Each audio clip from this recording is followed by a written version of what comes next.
Hey guys, what is up? SuperKmanrocks here, and I'm back for my Day 6 2022 Worlds Group Stage overview and analysis. Yesterday we went over Day 5, and we got our first two teams to qualify for the knockout stage out of Group A, of course, in T1 and Edward Gaming. Today we're going to be finding the next two teams to qualify, this time out of Group B, the group that I think a lot of people going into the group stage thought was going to be the group of death, with three really good teams and one of the better teams from play-ins there as well. So a lot of really interesting matchups here today. Definitely kind of structured a little bit more favorably for some of the top teams in the group than maybe Group A was, where it was a little bit more wide open going into the day, but definitely some matchups that can shake things up. So of course, before we jump into any of that, let me know down in the comment section below, who did you guys think was going to be getting out of this group? Obviously, I think there were two favorites to get out, but did you guys think there was going to be any sort of upset? Did you guys think that any of the bottom two teams really stood a shot here today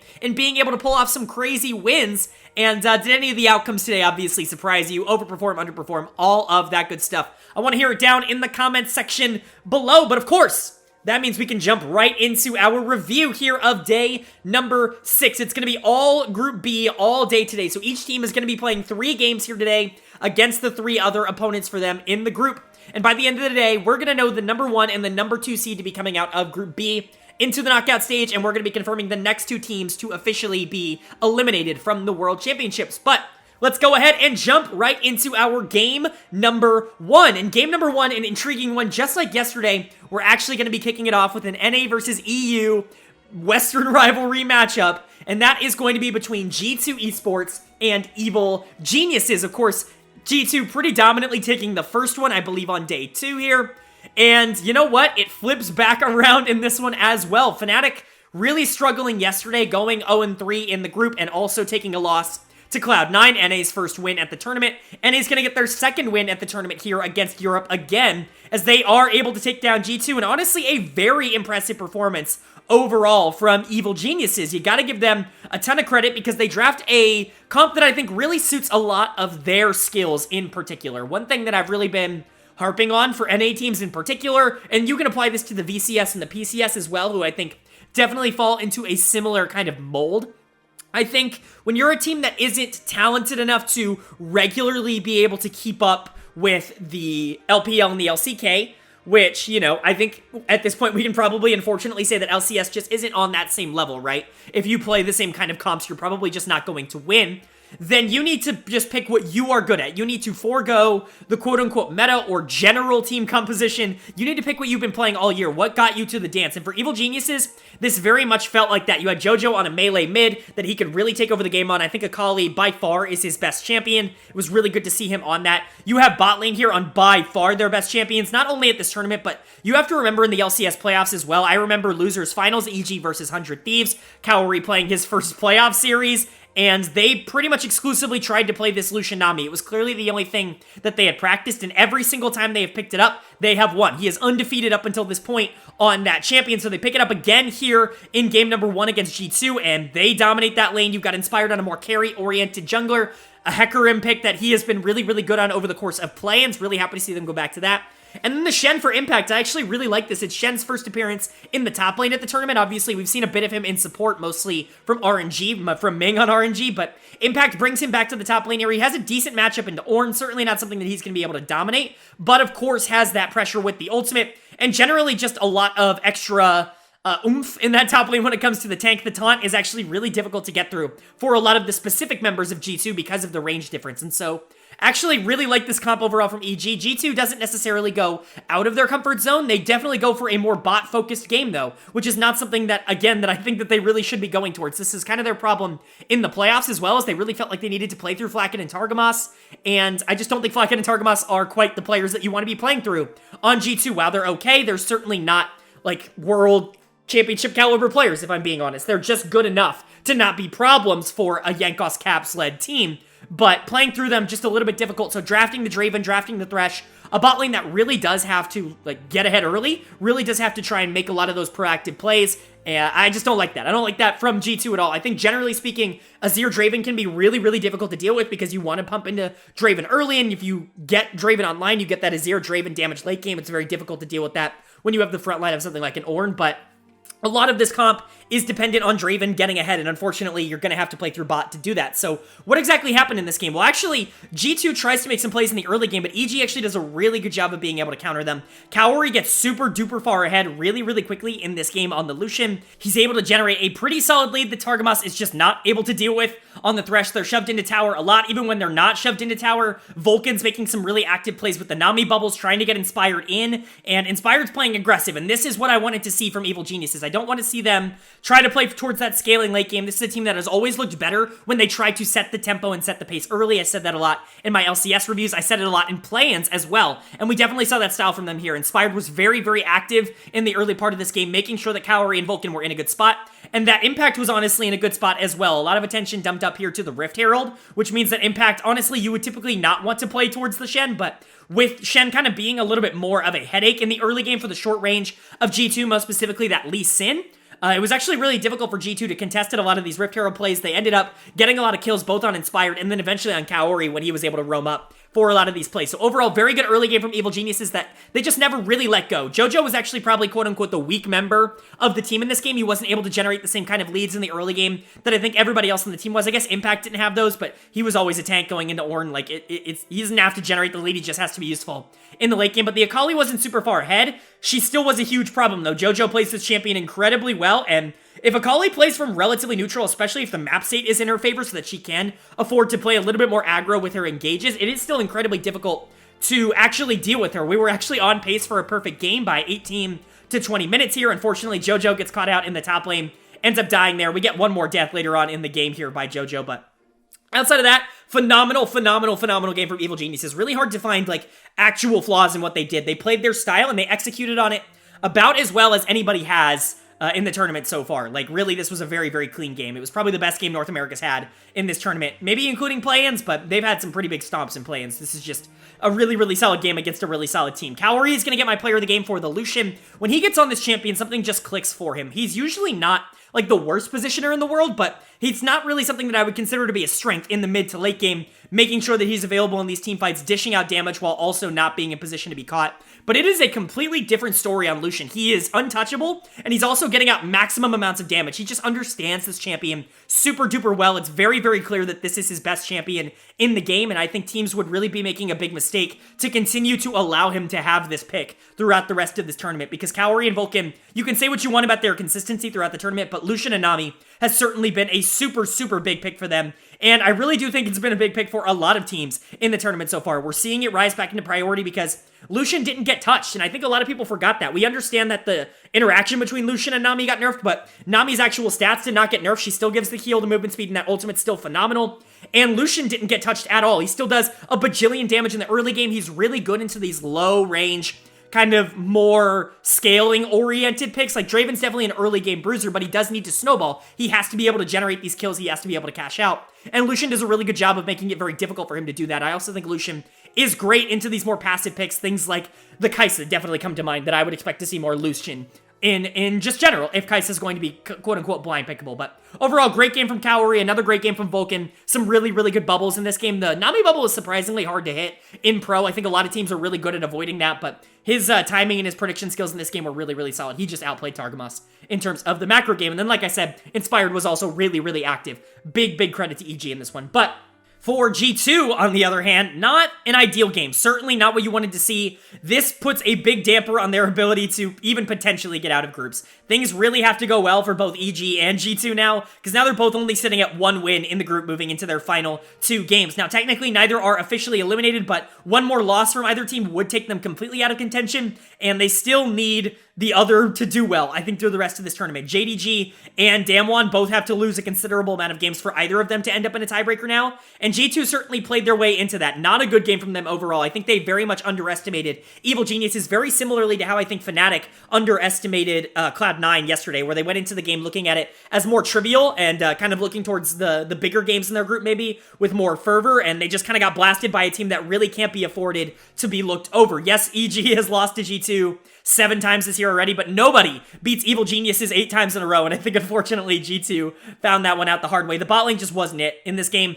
You put a lot of pressure on Flakken and Targamas with that Draven Thresh pick, really relying on them to be able to generate that lead and quite frankly, win the game for G2. They're not able to do that. Flacken was mispositioned in a lot of these team fights, was able to be caught, although it is difficult when you don't have a lot of gold to be productive on the Draven, and then Targamas was just not good in team fights. I think you can make some cases that he just got completely out-macroed in this game. I mean, ward coverage, timing to plays, like, he was just late to everything. Not really a good game overall from his Thresh. He was missing hooks, etc., etc. Just not a good game at all. You really need to see this bot lane play better. This was kind of the story of G2 throughout their playoff run, is that while Jankos, Caps, and Broken Blade are certainly good players, Flacken and Targamas might be carried a little bit, boosted a little bit to this point, and so definitely looking like that is the case, at least on the international level as well. Targamas has certainly had good performances before, but I just think drafting a comp that doesn't rely on your two more suspect players is probably the way to go moving forward. Nothing against Flacken and Targamas. They're both, well, they're not, Targamas isn't a rookie, but they're both relative rookies. Neither of them were playing in the LEC before this split. They're both having to readjust to playing on an international level. Like, Targamas and Flacken have never been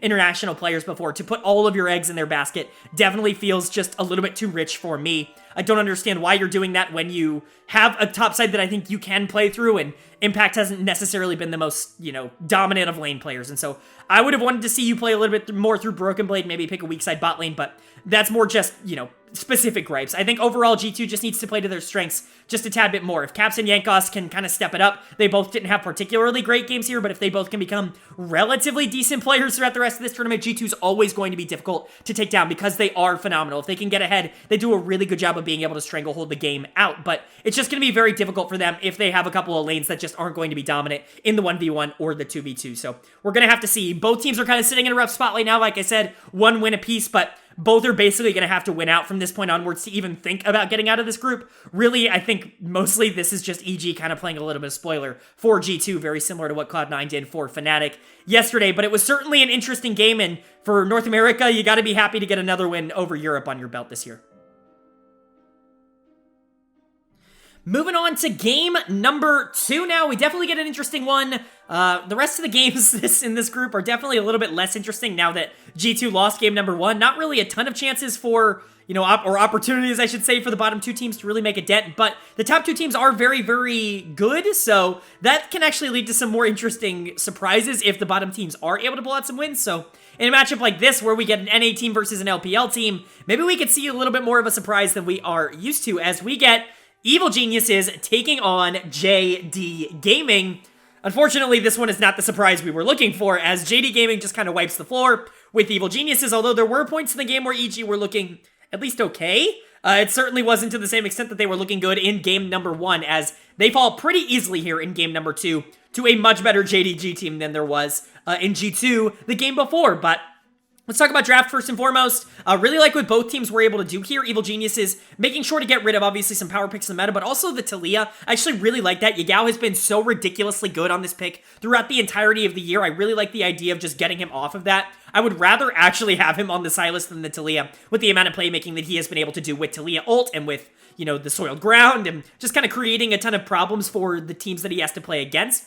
So I actually really do like that draft choice. Maokai gets left up. You pretty much have to take that on B1. You can flex it into multiple lanes, but JDG definitely doing their homework in this matchup. This is what I really like about Chinese and Korean teams, at least outside of the fact that they're just better than us at a lot of things, is that they don't really take games not seriously. They know exactly what EG likes to play, and they go to make sure that those things aren't going to be available. The Sejuani taken off the board, really big pick for Inspired throughout most of the year, and they know that once the Maokai's left up, that they need to take away the Lucian Nami. Yes, Hope and Missing are fantastic on the Lucian Nami. It's something they pulled out multiple times, and it could very well have just been a pick that JDG was like, this is really strong, we want to go to it, but it's also a huge takeaway from Kaori and Vulcan. You cannot give that duo over to Evil Geniuses. We'll see that, EG has a huge priority on that bot lane, but with Maokai left up, they knew they had to take that first and foremost, and so they leave over the Lucian Nami, and it's very, very smart of JDG to be able to take that away. JDG also very smart in being able to take away some of JoJo's top options in the mid lane. They take the Sylas, so JoJo doesn't have that available to him, and they ban the Akali, and so a lot of the melee mids that, JoJo has really thrived on throughout the tournament, even the Victor,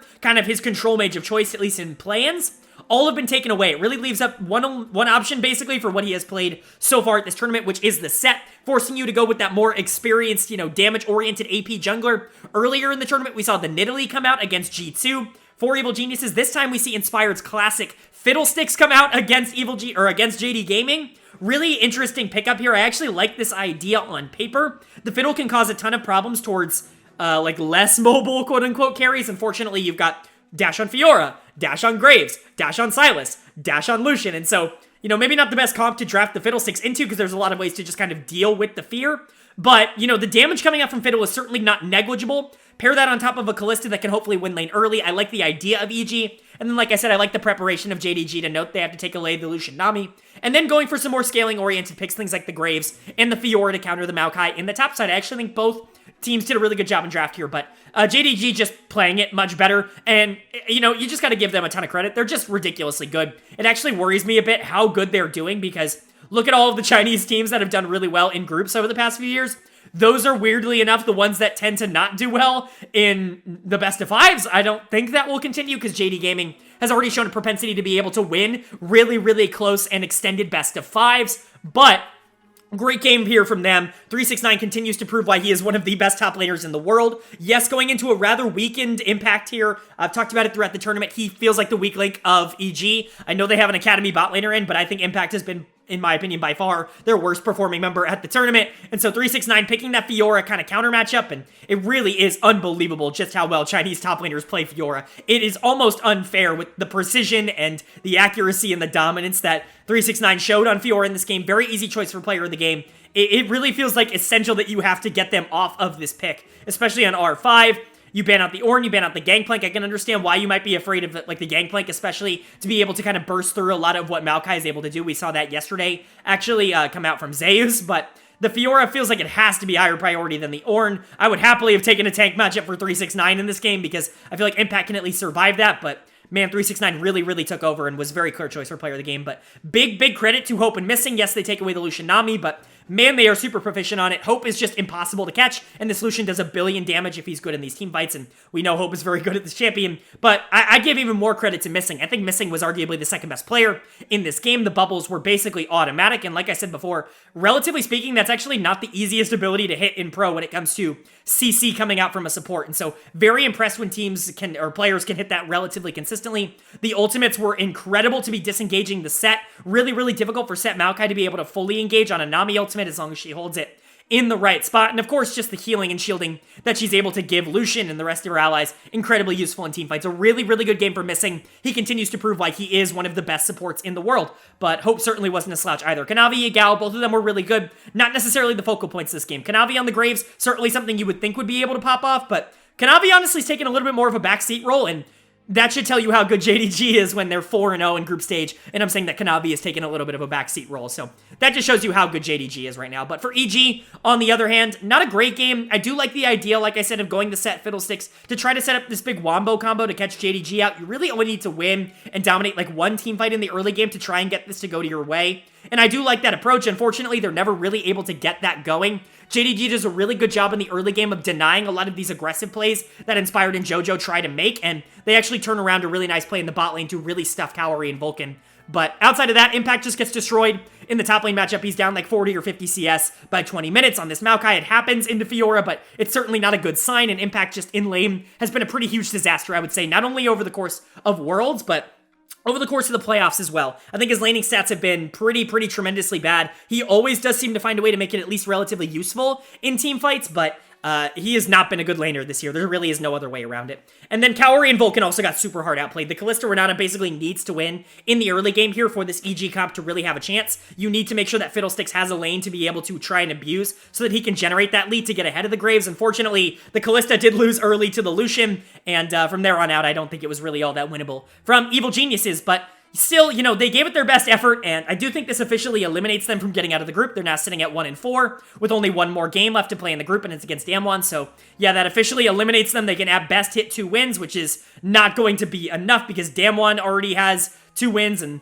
DAMWON just has to win 1 more game. I guess it technically is possible, but very unlikely that they are able to get out of the group. And so for Evil Geniuses, just not a bad showing at Worlds. Honestly, it's going to be really easy to talk about how like there was a lot of missed potential here, but this was the group of death. Like not a lot of people thought they were going to get out. I guess it's not officially over. They still got 1 more game to play, but I actually feel pretty good about this roster, especially how Inspired, JoJo, Kaori, and Vulcan played. I think Impact not so much, but I think we saw good and bad out of all of them, and considering how young they are, it really isn't the worst thing in the world. For JDG, you now moved to 4-0. You are officially now locked out of the group stage because no other team can hit 4 wins and not be at least top 2. And so, very, very good from JD Gaming. You got to be incredibly proud of them. Nobody was really all that concerned for them in this group. Obviously, there was, you know, a ton of rumors that G2 was maybe a lot better than people said they were, but they really haven't shown up so far. Unfortunately, not being able to take a game off of JDG or DAMWON in the first round robin. JDG now sitting at 4-0. A lot of close games, but they are ending up winning them all. I think that's really the important part. 369, Kanavi really showing like they're some of the best players in the world. Yagao has been really good so far, and then Hope and Missing, incredibly consistent. Missing, I think, has been phenomenal in the group stage. So a lot of good takeaways for JDG, but you really just hope that they're able to keep this up. They might even be able to get out of this group with the 6-0. They would be the first team, of course, at Worlds so far to do that, at least this year. And so I think a lot of people are hoping for that, but still, you know, maybe some interesting matchups to come. Definitely not an easy road to get to there by any means. Moving on to game number 3 now. Like I said, the group definitely in a spot where things definitely are a little bit more, I would say, finished off than it were in Group A around this time, but definitely still some noise to be made, most especially with DAMWON Kia. If they are able to win a game here today, then they are going to lock their spot here in top 8, but if they're not able to win, 0-3 still leaves the door open for a team like G2 or Evil Geniuses to slip in, so let's go ahead and see how this game number 3 plays out, because it could just kind of close things off for the rest of the day here, as we had DAMWON Kia taking on G2 Esports, and DAMWON does pick up the very, very important win here. This confirms them in top 8, it confirms them top 2 for the group, and that's got to feel really, really good for DAMWON. This is a team that I think a lot of people were talking about all year long, being relatively overhyped, being relatively over talked about, but I always stuck on my train of just wait until they figure it out. They're not nearly as bad as a lot of people think they are, and they've really been showing up here at the World Championships, pretty handily taking care of G2, not only in this game, but in both of the games that they were able to play against them in this group stage. So let's talk about this one. This was a shellacking. This was really not all that close. Interesting drafts from both sides, definitely not all that into what G2 was trying to do. Now, we saw a bit of this kind of format, I would say, in play-ins from a lot of different teams, mostly, though, from Mad Lions, where you kind of had this more aggressive top side of, like, the Bel'Veth in the jungle, and then something like the Fiora. I mean, you could pair it with an Ornn or something similar, but the Bel'Veth notably in the jungle, and then really high sustain kind of surrounding that. Sometimes we see this with the Hecarim, but Swain, Seraphine, Senna, like something like that trio can be really difficult to actively break through if you don't have a ton of damage, because the sustain coming out from the Swain, the Seraphine, the Senna to be able to enable something like the Bel'Veth can be incredibly strong for a comp just in general. Unfortunately, G2 drafts this comp into, like, a very high damage comp on DAMWON Kia. Not exactly sure what the idea of that was here. Swain, Seraphine, Senna can be really difficult to play into, like, if you're lacking in heavy damage dealing aspects, but Viego, LeBlanc, Lucian, not exactly a low damage dealing comp in general, and so really G2's entire plan was kind of thrown out the window. You were really relying a lot on Jankos being able to generate a respectable lead, I would say, in this game, and unfortunately for G2, he just simply wasn't able to do that. Canyon had a really good early game on the Viego, and Dectum and Kellen had a great early game on the Lucian Nami. This is a pick that has now been picked in every single game so far today, and has now won every single game so far today. I'm not going to sit here and tell you that Lucian is the best AD carry in the game right now, because I certainly do think he has his weaknesses, but he's certainly not the best AD carry in the game right now, you know what I mean? He definitely does what he does better than almost anybody in the game. A lot of people are really scared of the Caitlyn, which I can kind of understand, although I'm definitely falling off of the Caitlyn train. A lot of people are scared of the Kalista. I think you can make a really solid argument that Lucian just does what Kalista and Caitlyn do, but slightly better. Control the laning phase, generate consistent leads, and he has a ton of pressure towards the back half of the game. The weakness for Lucian has never been his damage falling off. It's always been his ability to do damage, becoming significantly harder as the game progresses. Yes, Lucian is going to be a heavy burst mage in the back half of the game, or burst marksman, I guess I should say, but he has to do it from a relatively short range. Luckily, I think you have a lot of tools on this team to be able to enable that. I think the Sejuani, the Viego, even the LeBlanc really do a lot to discourage kind of full engaging on top of DAMWON. You can really make their lives a living hell, not to mention everything that Nami just generally offers makes Lucian a lot safer towards the back half of the game, and so it's not like you're lacking in damage. Dectum and Kellen really do dominate this early game. They are just simply miles better than Flacket and Targamas in this lane, and just in general, I would say, and so that's definitely a huge advantage that DAMWON's able to play through in the early game, but the other giant advantage that DAMWON was able to generate was actually in the top lane, where I really didn't expect that to be generated. Broken Blade goes for the counterpick Fiora, as they do end up flexing the Sejuani to the top lane on the side of DAMWON. Nuguri, not necessarily the most coveted tank player in the LCK, someone who I would say actually has shied away from tanks pretty much the entirety of his career, but pulls out the Sejuani here and actively dominates the laning phase on it. You can talk about how, you know, Sejuani is really strong and how it really shouldn't have been, you know, Fiora as a counter pick, but Broken Blade really just got outplayed here. Fiora should be able to dominate this matchup and should be able to play aggressive, but he played significantly too passive in the early game, allowing Sejuani to eventually hit that breakpoint where Fiora no longer can actively deal with her. She has to be ahead to deal with Sejuani in the late game. The power spike is always going to be relatively early in the game when Sedge doesn't have those tank stats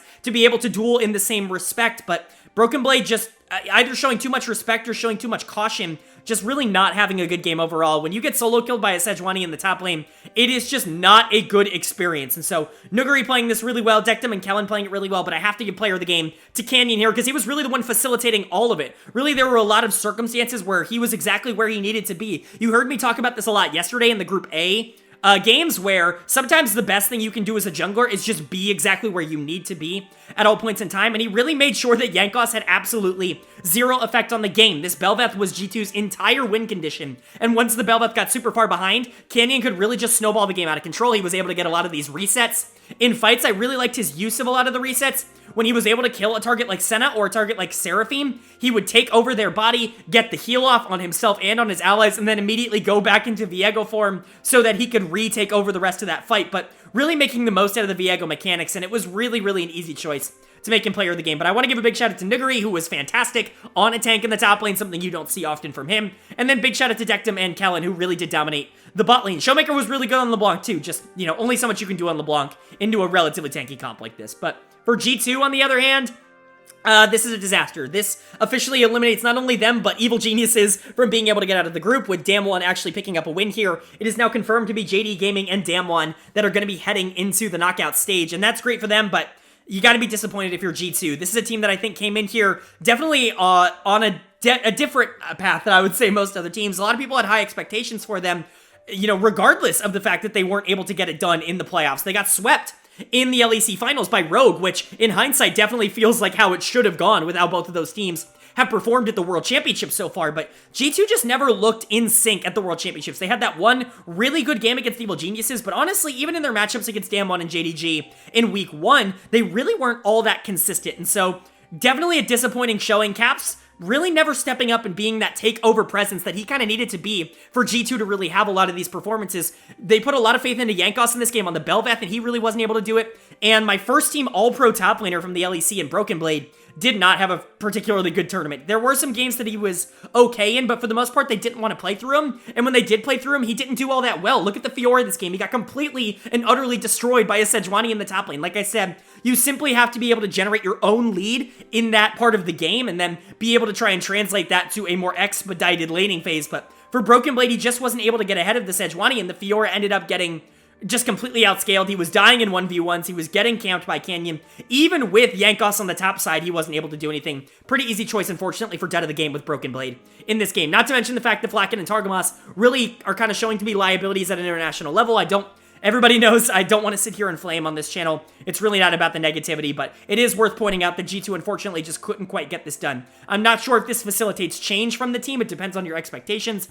Obviously, Flacken and Targamas, I think, grew a ton as players throughout the year. Hopefully, if you give them some more time, they can continue to grow. It's just about whether or not a team like G2 is going to want to have that same kind of patience with players like Flacken and Targamas, or if they're going to want to try and revamp everything to win now, essentially. It's definitely going to be interesting to see, but certainly, I think some decisions to make for G2.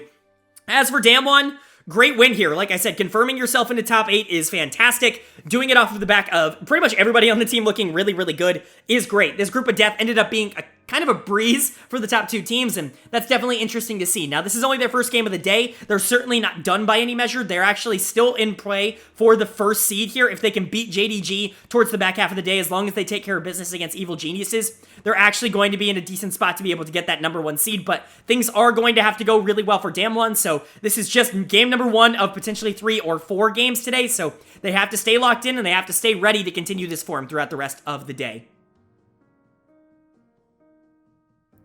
Moving on to game number 4 now, and as we kind of have things a little bit more locked in, people are just kind of playing for pride at this point. And so definitely a little bit of an interesting matchup, as we had the matchup between G2 Esports and JD Gaming here at game number 4. And really surprising no one with the form that they have been in today. G2 cannot pick up a win in this one, as JDG is able to pick up their 5th win in the group and really set up an interesting dynamic towards the back half. Obviously, congratulations to JDG. They really did a good job in this game, and they were able to take a comp that really had no business being able to scale into the late game and try team fighting later, and really make it a scaling comp that scaled into the late game and team fighted later. Like, really impressive from JDG here. They were just simply the better players in this game, but very disappointing on the side of G2. They actually did a really good job in the early game to be able to generate a lead for themselves. Unfortunately, they were the scaling team, and they couldn't scale this game. It was actually absurd. Things kind of got flipped on their head. But let's talk about what JDG did well. Now, you look at a Renekton Italy comp, and you're often like rolling your eyes or groaning a bit, because this is what the LCK was playing all year, in spring especially. They just couldn't get off these more early game focused, picks that want to dominate lane, and they didn't really have a care in the world for how it transitioned to a team comp or how it kind of fit in the grand scheme of things. And honestly, JDG kind of doubled down on it here. They go for the Kalista lane in the bot lane, paired up with the Renata, something that does want to win lane relatively early. And actually, it doesn't. It doesn't really at all in this circumstance. The Kalista actually gets kind of bodied through the first 4 or 5 minutes of the game. You're looking at basically a triple kill on Flakkid towards the start of this game. Absolutely disastrous to get 3 kills on the Tristana really, really early. Basically ends Kalista's hope from being able to lane in that, because Tristana can just go in, especially with the Rel. With all this disruption, Kalista doesn't really have the space to play aggressive. Luckily enough for JDG, G2 basically did the opposite of taking advantage of the situation, where they then proceeded to not only not focus on the Tristana, but Flakkid and Targamas proceeded to play incredibly safe for the entire rest of the laning phase, which was certainly a decision. And it basically allowed this Kalista to kind of get back into the game. It really allowed Missing to open up the map a lot, though. Really traveling a lot with Kanavi to try to make those plays, and Kanavi was actually super active in the mid game here. These spears were really, really deadly. People really underestimate the damage that Nidalee can put out towards the back half of the game. I know a lot of people think about Nidalee as this early clear jungler that wants to get these early kills, and if she doesn't, then she's kind of useless, and I think for a while she is that, but these spears hurt. Like, she doesn't have much outside of it, but the poke is immense, and if you just kind of stand there and take them, she is going to be able to do a decent amount of damage in the mid game. Pair that up with the Renata that has a really good job of being able to get in a lot of these team fights. With the ultimate, with the handshake, there are a lot of different ways for her to actually be able to consistently disrupt the enemy team. And then you introduce the star of the show, someone who certainly a lot of people aren't going to love as a pick, but man, was it executed super well in this game, and that was the Renekton. The Renekton was actually super clutch. Not only did it dominate, and I mean dominate, the top lane matchup into Maokai in this game, it was really useful towards the back half. Those Renekton ultimates, he was able to go in, get his stun off, really do a ton of damage, Q up, E out, and be basically full health, and then he could actually re-engage often in a lot of scenarios. 369 was doing a ridiculously good job of managing pressure and managing aggro on himself in these team fights. He basically played it like it was PvE, and I think he actually did it incredibly well. He was the PvE tank, your typical raiding tank in this one, where he would go in, kind of get everything on top of him. He would get some heals from the Nidalee. He would go out, reset a little bit, and then go back in to regain aggro. Honestly, just a really good job by 369. His damage was immense. His target selection was perfect. He was basically able to completely stop this Akali from having any sort of impact on the game, and especially towards the back half, that was really G2's only shot of being able to win a team fight in this circumstance. And so, a ton of credit to 369. Really, really solid game from him, but you gotta give credit to Kanavi, to Missing as well. I thought they also played really, really solid. The Nidalee Spears doing a ton, in the heals in the back half of the game being super important. And then, of course, the Renata, of course, being incredibly important. That ultimate, really, G2 had absolutely no answer for that, especially towards the back half of the game. Basically completely tore up Yankos towards the back half as he had a Tristana just blowing him up in all of these team fights. But even outside of that, like I said, the handshake, the bailout, a lot of circumstances where Missing was super duper important, couldn't really die in a lot of these team fights. Very, very impressive stuff, I would say, from JDG overall. But for G2, a little bit of a different story. Like I said, you've got the scaling comp, you've got Maokai, you've got Graves, you've got Akali, you've got reliable Engage with the Rel. You've got so many options to be able to win in these 5v5 front-to-back team fights, because you have a ton of backline access with the Akali, with potentially the Rel, depending on how you want to engage, and you also have really good frontline with the Maokai for the Tristana if you just simply want to try and break through, right? You've got a lot of different ways to play this out. Unfortunately for G2, they ended up playing this game really, really bad, and It's hard not to blame them just a tad bit because they were given so much at the beginning. Like I said, Flakked basically was given a 2k gold lead from like 5 minutes onward, and he did absolutely nothing with it. He was scared to walk up and hit tower in the top lane in a raw 2v2. They had vision that it was just a raw 2v2, and the Tristana was scared to walk up against the Kalista with a Rel right next to her. It was just complete and utter fear, quite frankly, coming out from this G2 bottom lane. There's really no other way to put it.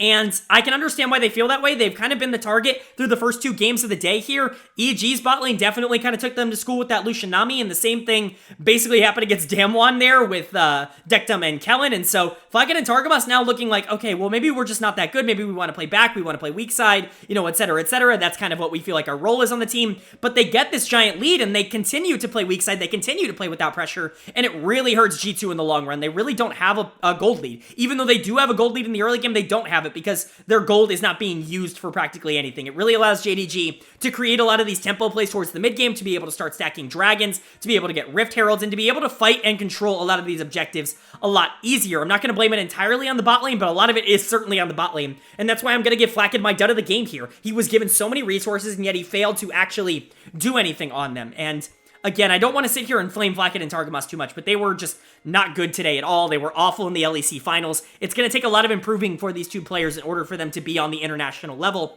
I think it really just shows how good Jankos and Caps were for the G2 team all year long, that this is a team that we're now sitting at like, oh yeah, clearly they were one of the best teams in Europe, maybe the best team in Europe. They went to MSI and really performed there. Like, I think it just really shows how good Jankos and Caps have been for this team overall all year, that was kind of the perception, and this is kind of the reality of what the bot lane ends up entailing. But it's not like the top lane was much better. Broken Blade continues to have a really bad week 2 here for G2, as he gets obliterated in the Maokai-Renekton matchup. Maokai does have some opportunities to play relatively safe here, but for the most part in the early game, this is going to be all Renekton all the time. Maokai definitely needs items to build into being able to trade at all with that champion, but by the time Maokai did get those items, the game was entirely over. There was literally nothing that Broken Blade could do. 369 was super strong, and quite frankly, he was just outplaying him. He almost got solo killed multiple times on that top side. Getting dove was actually the least of his problems in the top lane, and so really, really bad day overall, I'd say, from Broken Blade, Flakked, and Targamas. They really could not step up when this team needed them the most. But Jankos and Caps continue to be lifebloods, I'd say, for the team. The Graves game wasn't awful. He did a really good job of being able to generate that lead in the bot lane in the beginning, and then just kind of going back to power farming. Really like the idea. He was up in CS. I assume he thought his bot lane was going to be able to play with an advantage, and that he had the ability to go and farm up and make sure that he was going to do damage in the late game. Unfortunately, I don't think he could predict his bot lane playing so weak side, or maybe that was the call. Who knows? Just saying that, unfortunately, I'm not going to blame that one on Jankos. And then Caps honestly did his best to try and pull this game back for G2 in the late game. But the Akali can only do so much, especially against a relatively tanky comp. Yeah, you can get on like the Kalista, but you're not really going to be blowing up Sylas, especially towards the back half of this game when Sylas has gold. You're really not going to be blowing up Renekton, and so you're not really taking away a lot of the actual threats on the side of JDG, and from there on out, G2 is just going to get suffocated out towards the back half of this game, which is incredible to say. So what does this mean? Well, this was G2's final game at the World Championships this year, and disappointing. I know I wasn't going to use this word all that much, and I definitely didn't say disappointing for Fnatic. I went back and, you know, I said this on yesterday's video. It's really hard to feel disappointed in Fnatic because this was a team that very much felt lucky to be at the World Championships in the first place. This was a team that barely made playoffs due to a 3-0 week in the final week of the LEC. Yes, they were a super team, but they had so many problems throughout the year, and they really managed to get it together when it mattered most. But G2 had a ton of expectations. They went to MSI. They actually did relatively well at MSI. They were clearly the third best team there. You know, they get blasted by Rogue, but a lot of people, me included, thought it was a little bit of a fluke. Well, I was clearly wrong. I'm willing to admit that now. I was clearly wrong. Obviously, Rogue is good. And G2 certainly had their problems exposed. Flakked and Targamas were just not at this level, and Broken Blade definitely got abused when he had to play this more passive style. I really wanted to see some comps that were more top-side focused, less bot-side focused. I think that was definitely going to play to G2's strengths more, but unfortunately, it just didn't seem like that was going to be what we got. I think Caps needed to be that hero for G2, and unfortunately, while he was good in this game, he certainly wasn't that for the entirety of this World Championships. And Jankos, on that same note, just wasn't that takeover jungler. He had some really good games. He really out-jungled Inspired in that first EG game, but, I mean, he really just wasn't on the same caliber, at this year's Worlds at least, as Canyon in the same group or as Kanavi. Obviously, an incredibly tough group for junglers, but just something to keep in mind that G2 unfortunately just looked a little bit outclassed. So 1-5 ends up being their record. Definitely disappointing, but some things to build on for next year. It'll be interesting to see if they stick with this group or if they, like I said, pull the plug, make a lot of changes, move on to a different group of players. Broken Blade, Flock, and Targamas might be candidates for being replaced, but it'll be interesting. I do think that there is room for growth from all these players. I really do like how Targamas played this year. Flock had certainly showed some moments. I thought he was relatively overhyped in the LEC, but still a player that I think has a lot of potential. Was really good on a lot of the weak side picks. If he can generate more of a consistent lead in lane, maybe he can be a player that G2 can build around. And then Broken Blade I thought was fantastic in the LEC and just didn't have it for Worlds. So a lot of interesting decisions to make for G2 going into the offseason, but unfortunately, this is going to be how their 2022 campaign ends. As for JDG, you are really in a good spot. You're sitting at 5-0. You're really playing for first place at this point. It's not locked in by any means. If DAMWON manages to defeat Evil Geniuses in the next game, then you're going to have a really interesting Game 6 where basically number one's not on the line, but it is for JDG. If they're able to win that one, they confirm the number one seed. If they lose that, we go to a tiebreaker. So it's definitely an interesting scenario. Certainly not locked at number one by any stretch, but with the run of form that they're in right now, it's really difficult to say that this team is easily stopped by anyone. And for them to have to lose 2 games in a row at best in order to not get the number one seed, it's definitely going to be an uphill climb for DAMWON to even try and touch a team like JDG right now. Moving on to game number 5 now. In game 5, while kind of having a similar state of being to what we had in game number 4, where it's one team that is locked and one team that is out, definitely has a few stakes at the very least, because if DAMWON is able to pick up a win in this game, that means that the next game becomes a lot more interesting, because then we might have a tiebreaker on our hands, and tiebreakers are always fun. We have, of course, a matchup now between Evil Geniuses and DAMWON Kia, and DAMWON are able to pick up the big win here, making that next game incredibly important for the rest of how this group is going to go down. But let's talk about this game, because you may look at, the stats, the score, the time, all of that fun stuff, the goal difference, yada, yada, yada, and you may say, oh, okay, so Evil Geniuses got kind of destroyed in this game, and I think that's not quite fair to how they played. I actually think they played relatively okay in this one. Unfortunately, DAMWON was just simply better. They were just a little bit, more proactive, I would say. Evil Geniuses goes balls to the wall. They go really aggressive. Not the same kind of comp that Cloud9 had yesterday. I like this one a lot more in terms of being cohesive, not in terms of the entertainment factor, of course, because it's Snowheimer's support, but in terms of cohesion, in terms of ability to get on the opponent. I do think you have options. It is going to almost entirely be built around this Bel'Veth, as most Bel'Veth in the jungle comps are. Bel'Veth being incredibly important towards really any game that she's in, because if she can pop off, she can straight up win the game. But you've got Akali, you've got Lucian, you've got other ways of dealing damage. You've got Engage, you've got Protection in Ornn, you've got the Nami in order to help the Lucian and the Bel'Veth in the late game. Really give them both a lot of the stats they want. I kind of like this draft from Evil Geniuses. I just wish it had a little bit more oomph in the early game. As much as I love Bel'Veth and as much as I love her ability to kind of take over towards the back half, I'm not super sold on her ability to make plays in the early game if you're not just simply the better player. And I think we all know going into this game that Inspired is just not as good as Canyon. So definitely a little bit of a risk here, but something that I think could pay off. DAMWON on the other side go incredibly standard. Aatrox in the top lane, Sejuani in the jungle. 2 big power picks. I think you can even throw Sylas into that list. He is a huge power pick. They actually get him at the end of the draft.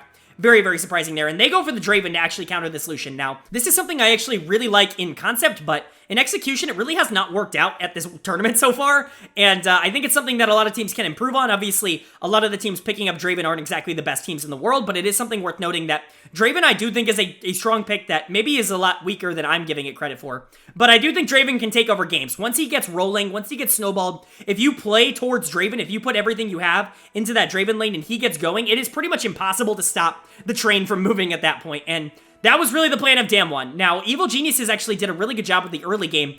Kaori and Vulcan get their signature Lucian Nami here, and they popped off again. Kaori was actually fantastic in this game. The 5-4-2 score, I don't think actually tells how good Kaori was in this game. I think that there was a really, really dominant performance coming out from Kaori on this Lucian, and he really showed that super consistently, I would say, over the course of the entire tournament. He even showed it in playoffs as well. When these two got this bottom lane, they were able to dominate basically anybody, including some of the best bot lanes in the world. Now, Dekdom and Kellen, I know a lot of people are a little bit down on them, but I'm actually much higher than I think regular public opinion is on this bot lane, especially Kellen, who I think is a world-class support. And so, for Kaori and Vulcan to have such a strong laning phase, and for the Lucian to really be kind of winning that 1v1 for the most part, the 2v2 for the most part, that's really, really impressive on the side of Evil Geniuses. Unfortunately, DAMWON essentially gets to this point in the game where they realize, oh, once we get Draven rolling, it's over. There's a really big fight towards the bot side, and Draven ends up getting, I think, 3 kills or so. And from that point onward, the game is just over. There's really nothing that they can do.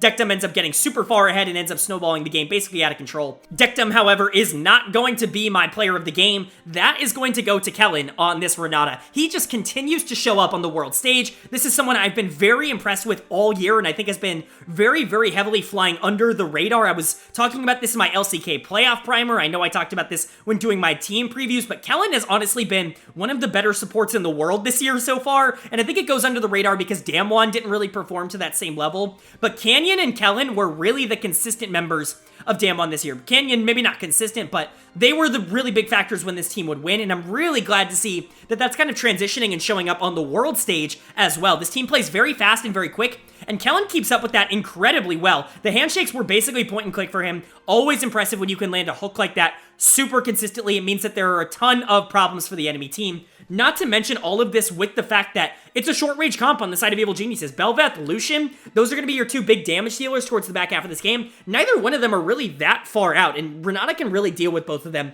really, really well. And then you add on to that the hostile takeover ultimate. Unbelievable value in this game. He lines it up in a lot of these choke points that EG is just simply not ready for. I cannot remember the amount of times that Kaori just got completely destroyed by his own jungler in this game, but it was actually insane. Very, very, very impressive. Same thing happened to Vulcan a considerable amount of times with the Lucian itself. So Kellen, in my opinion, definitely deserving this player of the game for DAMWON, and probably one of the quieter, best players of the tournament so far. Really, really has been fantastic, but I don't really hear anybody talking about how good he's been. Dektum, of course, did really well on the Draven. Just because I don't think he was, like, the driving force for why Draven was super good at this game doesn't mean he didn't capitalize on it. While the early laning phase wasn't perfect for him, he certainly was able to make up for it once he had gold. Those Draven autos do so much damage towards the back half of the game if you're winning, and that was definitely true here. Nuguri was basically unkillable. Canyon did a good job facilitating the Draven, and Showmaker on Silas. I really think the mid laners in this group kind of took a little bit of a back seat. Now, not a bad thing. It really means that a lot of the other players were really showing up, but just kind of an interesting note here for week 2 of Group B. But for Evil Geniuses on the other side, well, I said Kaori did a great job, right? Like, you cannot fault him at all. Some of the positioning in these teamfights were perfect. He used his cleanse basically perfectly throughout the entire game. If his team had literally any sort of contention anywhere else on the map, this probably would have been at least a winnable game for Evil Geniuses. Unfortunately for them, they really had nothing outside of this Lucian to be able to win the game. Vulcan was doing a good job keeping Kaori alive, but again, when if Kaori was getting hit by the hostile takeover ultimate coming out from Kellen, then Vulcan was just dying because he was often right next to his Lucian, and that Lucian would completely and utterly destroy the Nami overall. And so definitely frustrating to say there, and I think you could say a very similar thing about Inspired here on the Bel'Veth. Like I say for Bel'Veth comps, you really have to get ahead, you really have to be strong on this champion, or else she is completely and utterly useless. Playing from behind, there is just nothing that this champion can actually do in the rest of the game, and unfortunately, that's just the spot that Inspired got in. He was really, really weak in the early game, tried to make some plays around mid lane. Basically, none of them worked. Really got behind Canyon in the early game, and Sedge is always just going to hard scale. Towards the back half of the game, the most important damage that he was doing was to his own team, was the way I put it in my notes. And so, definitely not a good game from Inspired. He's going to get my dud of the game here. Really, really frustrating top side for Evil Geniuses. I actually think with a more stable top side, ironically, they might have been better at this tournament. I certainly don't think Inspired was bad in play-ins. In fact, I think he was probably the best player on this team in play-ins, but it is worth noting that he did not have a very good group stage. I know this is one of the toughest groups in the world you could have possibly gotten for junglers, but it is worth noting, not the best group stage of all time from Inspired, and that Impact was just a weakness the entire run, I think, in groups here. Didn't have a bad game on the Ornn, but didn't really have a great game on the Ornn either. Really nothing you can do in this matchup as the tank, though. JoJo really couldn't quite be that guy on the Akali. I know a lot of fans really, really want to see him. I'm not blaming him really all that much. It's not like any of his opponents were really dominant in any of the games here today. He wasn't really letting his lane get out of control. He just wasn't really all that useful towards the back half of teamfights. And yes, it's on his best champion, but also a lot of pressure placed on a kid that just turned 18. I actually think he performed very admirably at this World Championships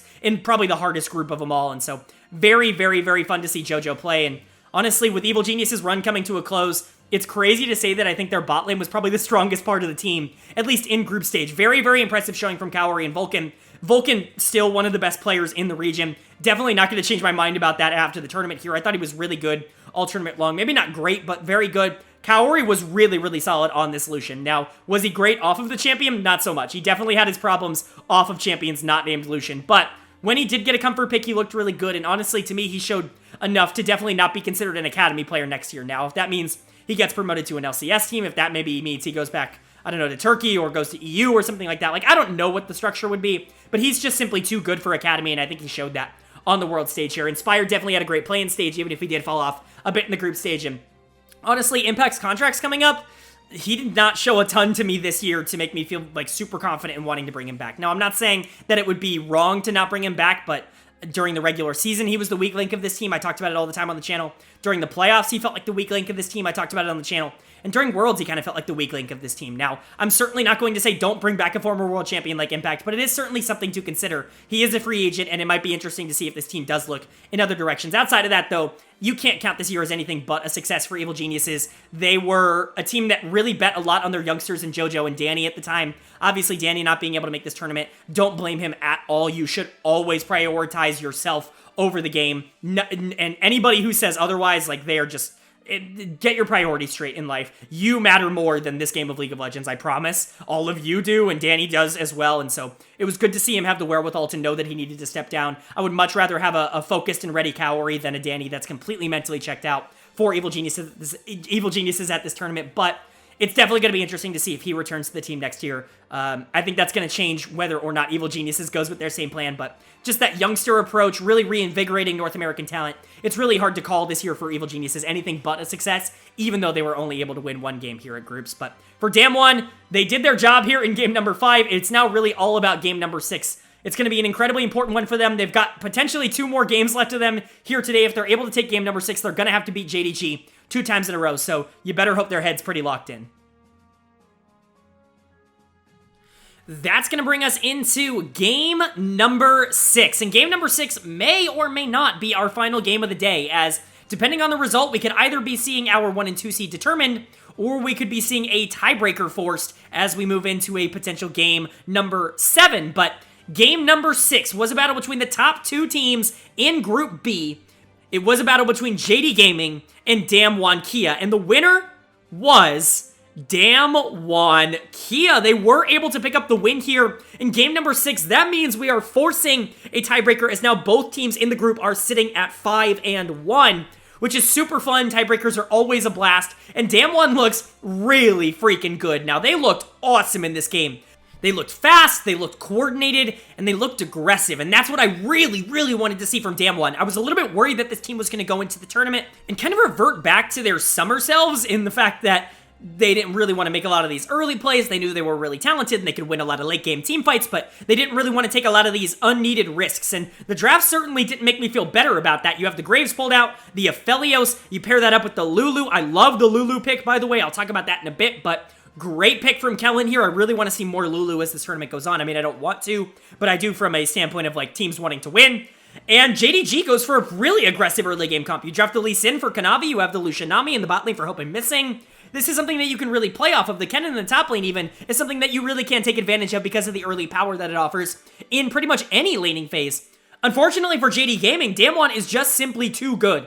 It is really, really fun to watch this team work, because they did a fantastic job at being able to set the pace and at being able to generate their own lead. Canyon was super active on this Graves, and that's not something you see from practically any other jungler at this tournament. Yes, Graves is a really top-tier pick and something that can really carry the game, but a lot of that, in my opinion, is his ability to dominate the mid to late game. The early game for Graves always going to be his weakness because he is rather susceptible to large bursts of damage. He doesn't really have a lot of damage to answer back with at the beginning of the game. And Lee Sin, one of those champions that really can dog on the Graves early on in these games, but I'm sorry, but Canyon's just better. Or he simply was better in this game. I don't think he's the better player, but he certainly was better in this game. Was really, really focused on punishing a lot of the forward percentage that the Kennen was showing in this game. A lot of Kennen pressure in the top side. Canyon was really dedicated in order to farming that Kennen on the top side. Needed a really good job. Was able to get 3 kills really, really early, being able to pick up some kills not only on 369, but Kanavi on that Lee Sin as well.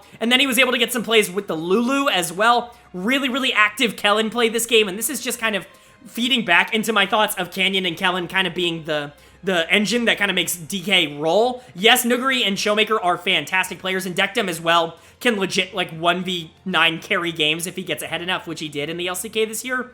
But I think Canyon and Kellen really are the two players that DAMWON kind of runs through and feeds through, and they were fantastic in this game. Canyon, easiest player of the game I've given out in a billion years. This is why he got his name. This was not a jungle gap. Say it with me, folks. It was a jungle canyon. Unbelievable game from him on the Graves. He will not get this for the rest of the tournament. I mean, that's how good this game was. He dominated the top lane matchup here. He basically won it for Nuguri by himself.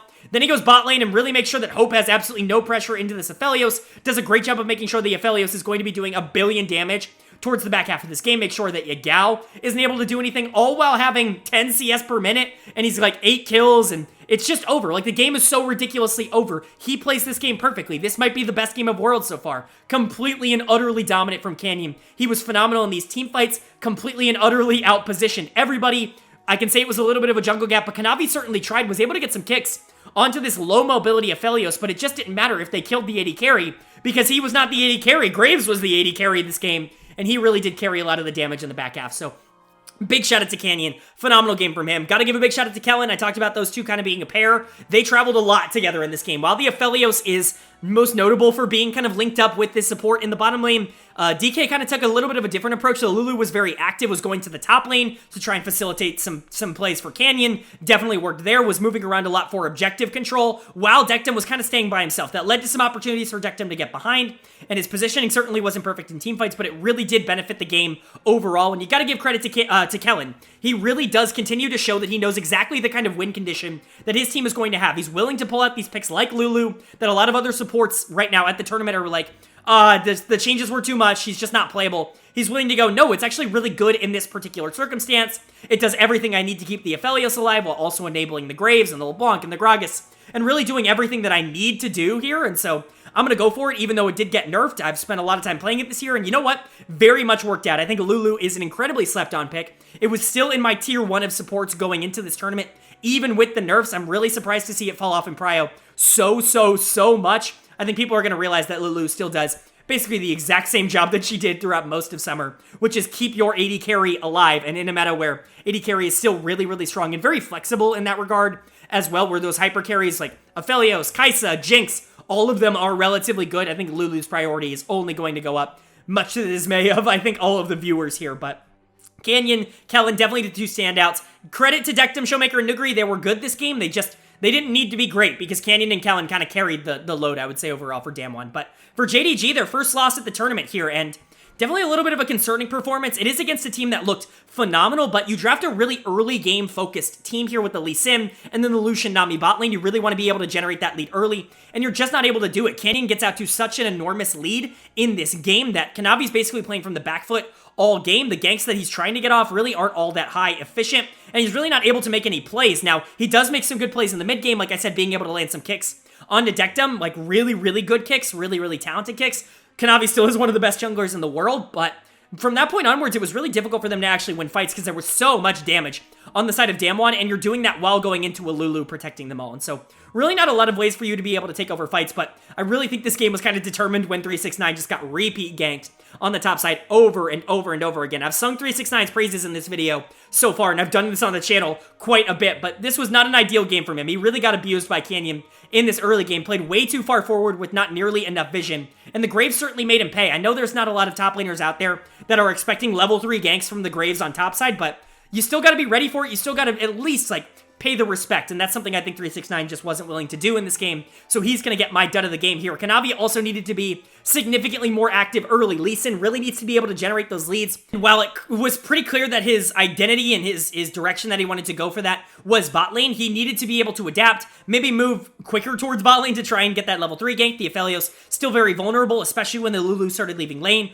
or alternatively try and get it on the Sylas. He's really not all that unkillable early on, especially if you bring up the Nami. There are a lot of things that you can do to make that gank a lot easier. I think there needed to be some sort of adaptation on the top side for JDG, and it just simply didn't happen. But it isn't the end of their day, because just because they lost this game does not mean it is over. They're both sitting at 5-1 now, which means we get a tiebreaker to see who is going to be coming out of this group as the number 1 and who is going to be coming out of this group as the number 2. Number 1, I always talk about having a huge advantage here at Worlds, getting to dodge a lot of the teams that are coming off of a really momentum-oriented group stage, and that's pretty much always going to be a good thing, I would say, generally speaking. You know, sometimes maybe group stage isn't a great indicator, but at that point, it's just luck anyways, depending on what kind of bracket you get drawn into. But definitely want to get out of this group at number 1, and even more so than that, you want to be able to show that you were able to win a best of 3 against another one of the best teams in the world. These are 2 of the top 4, 5 teams in the world right now, and I think they've proven that relatively consistently. And so if these teams can like really dominate and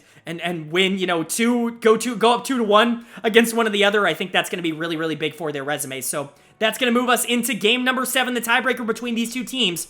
Definitely intriguing. One of them is going to come out number 1, one of them number 2, and the winner, of course, of game number 7, the tiebreaker, was JD Gaming. They are able to take game number 7 of the day and game number 3 against DAMWON Kia in order to confirm their spot as the number 1 team coming out of Group B. A fantastic game here. The best game of the day by a considerable margin. A super duper back and forth one, and one of the best of the tournament. Really fun. Highly recommend you guys go check this out if you haven't seen it. It's just 2 of the best teams in the world duking it out for a very important spot. You gotta give a lot of credit to DAMWON. They weren't able to pick up the win here, but they actually had a really good early game and really were in a position to be able to take advantage of JDG maybe potentially moving into the back half here, but Aatrox City kicked in. 369 rolled a 3 in the game before on a cannon. He rolled all 9s on this one, and it was not even close.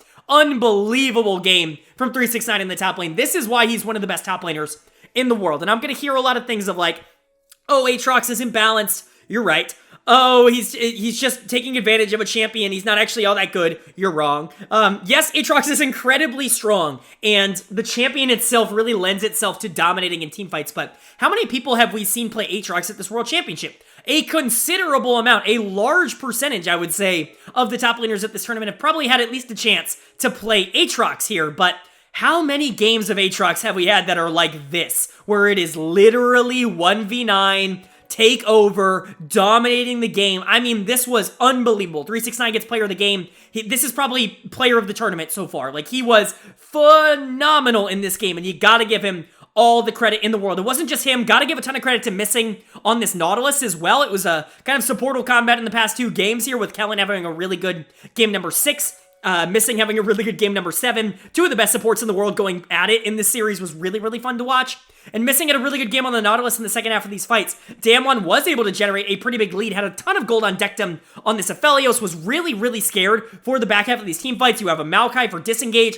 Hell, you even got a LeBlanc to be able to try and hit this mid-ground team that JDG really has. Kai'Sa, Sylas, like, not a lot of range on this team in general, so LeBlanc actually has kind of a field day being able to get on the quote-unquote backline, but even then, like, the frontline tanks of JDG, or the Aatrox, or whatever you want to call them, were so consistent.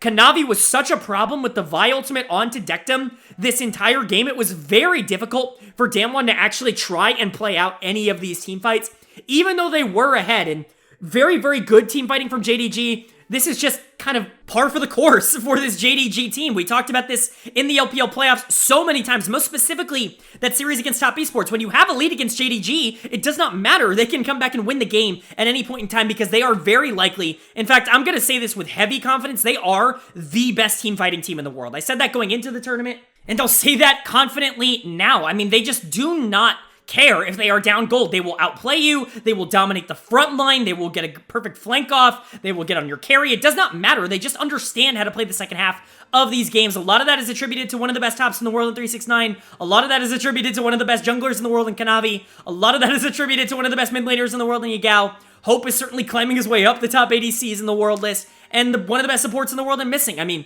they just understand how to do this. Mentally, they get how to play from behind and how to generate their own leads in the late game, how to control objectives even when they're down in gold, how to make sure that you have the proper vision control. They just understand how to play the macro part of the game. And that's something I'm honestly incredibly impressed with. While you have other best teams in the world, like Gen G, like Top Esports, that are so good at consistently, very consistently being able to generate leads in the early game and just getting games to the point where it doesn't really matter. They're so far ahead by 15 minutes that they can just close it out from there.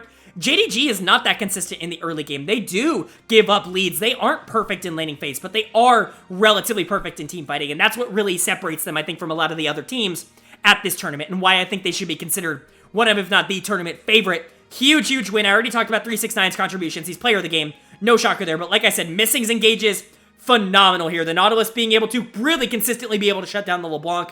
That's a really tough challenge for a Nautilus to have, and he did it with, like, expert precision. Same thing with Kanavi here. The Vi is a much easier time getting on the Aphelios, I would say, but the Peel, relatively good for DAMWON, and JDG's follow-up, nearly perfect. Kanavi and Yagao really teamed up nicely to make sure that Aphelios had a really hard time being able to get off his damage. He was super duper fed in this game, but there really wasn't all that much of an opportunity, I should say, to be able to use that gold towards anything all that productive. I know a lot of people are going to criticize Dektum's build because he doesn't go Lord Dominic's until like 5th item, and into an Aatrox, into a Sylas, a Nautilus, a Vi. Like, you really need to build that significantly earlier to have a lot of fun in these team fights, but even without that, it's not like he went low damage on the build. He just didn't build Lord Doms, and while that did come back to bite him, I think, in the end, it was certainly, like, not the worst thing that could have happened. Vi was a big problem for him. The Sylas was a big problem for him. That left 369 to dominate these team fights, and Hope was doing a ridiculous amount of damage towards the back half of this game on the Kai'Sa. I don't love the Kai'Sa pick in general. I really think Kai'Sa into Aphelios is very Aphelios favored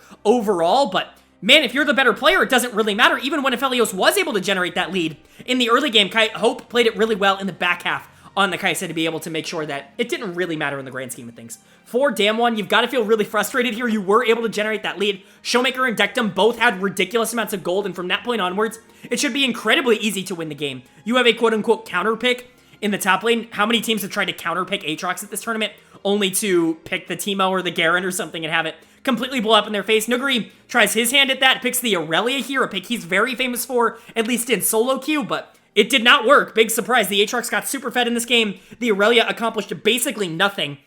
I think if you have any other top laner there, like any other competent top, even something like the Fiora or the Jax, I think this game is significantly more difficult for JDG to win, especially if they're split pushing, because it creates this dichotomy where somebody probably has to stop that top lane pressure. Unfortunately for DAMWON in this game, they just don't have that. Aurelia's not really going to be split pushing all that much, especially from super far behind like she was in this game, and she accomplished basically nothing in the team fights. Nuguri's going to get my dud of the game here for the tiebreaker. Really, really unfortunate. I think if they had a little bit more of a presence in that top side, it could have been a much closer game, but still, you had opportunities here. Showmaker, Dektum, superfed. Kellen, just, the engages weren't there. Canyon, the disruption just simply wasn't there. You needed more from your secondary players. It's hard to fault Showmaker and Dektum.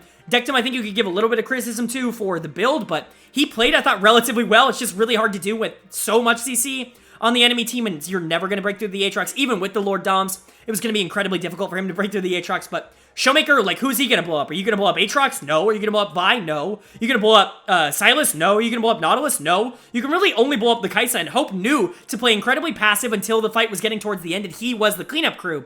That's exactly how he played it, and I think you can't ask for anything more from JDG. So I feel bad for Showmaker. I feel bad for Dektum. But the other players kind of let them down. The players that kind of got them to this moment. Canyon and Kellen kind of being the two best players on the team certainly had rough ones, I would say, at least in comparison to what they had been putting out over the past few games. And then Nuguri was a complete disaster in this game. And so JDG is going to walk out with the #1 seed in this group. That's got to feel super duper good for them. Obviously, getting to dodge some of the better quote-unquote teams coming out of the group stage. It certainly sets up some interesting scenarios. I was kind of hoping, selfishly, for an all LCK 1 seed. Not because I like the LCK more than the other regions or anything like that, but I just want to guarantee that we're not going to get all LCK versus LCK and LPL versus LPL quarterfinals. I want to see at least a little bit of disparity in region variance when it comes to the matchups. It would be absolutely tragic if we go through the rest of this knockout stage only to get in-region matchups, and that happens way too often at Worlds, and this definitely sets up the possibility for that now with T1 coming out as 1, DAMWON coming out as 2. We could see those face off in the quarterfinals with JDG coming out as 1 and EDG coming out as 2. We could see them face off in the quarterfinals. That's just kind of what I'm hoping doesn't happen. I'm hoping there is a little bit of variance coming out of hopefully Group C, probably not Group D, but hopefully Group C to kind of make this a lot more interesting. But for now, JDG looks like a legitimate contender for the tournament, and DAMWON is one small adjustment away from being one of the top 3-ish teams in the world, just like they have been over the past few years. These two teams are both incredibly talented, and it was a joy to watch them play off in this game. Unfortunately for DAMWON, though, JDG was just a little bit better on this day. Alright, well that is going to do it for my Worlds 2022 Group Stage Day 6 overview and analysis. Group B is now in the bag. It is done and dusted. JDG has taken the #1 spot at 6-1 with the tiebreaker win. DAMWON Kia coming in second at 5-2. And then G2 and EG tying for third place here at 1-5. Neither really being able to separate, but both getting a win off of each other. Really, really fun group. Obviously, the top two were definitely a little bit better, I would say, than the bottom two, but I think the matchups against each other definitely made up for it. And honestly, EG definitely made some of these games interesting, even if G2 was a little bit of a wash today. But of course, let me know how you guys felt about all of these games down in the comment section below. Did any of the teams overperform, underperform any of your expectations? Would love to hear that down below. And of course, let me know what you think JDG and DAMWON are going to do once they hit the quarterfinals and beyond. I'd love to hear you guys' thoughts on these teams now that we've seen them go all the way through group stage. Of course, while you're down there, if you got all the way through this video, we're sitting at over an hour's worth of content. I hope you enjoyed the video. If you did, it really would mean a lot if you hit that like button. It does help get this video out to a ton more people. The videos have been doing really, really well on the channel so far, so I really appreciate you guys for it. And it's because you've been killing it with the likes. If you want to continue that by hitting it with this video, I really do appreciate it. It really does mean a lot to me. Of course, if you're down there, if you're new, if this is your first video that you've seen of mine, hello. I hope you guys enjoyed. If you've made it this far, I promise you're going to like a lot of the other content that I'm doing. Go ahead and hit that subscribe button. I'm going to be putting out content every single day for Worlds, so really, really would appreciate it if you hit that subscribe button and hit the bell so you can be notified when those videos go live. I'm sorry I get a little preachy at the end of these videos, but it's kind of proven that it makes the videos do a little bit better. So I get just cut me some slack here in the outro. But of course, with all that being said, I hope you all are having a great day. I hope you continue to have a great day, and I will see you all later.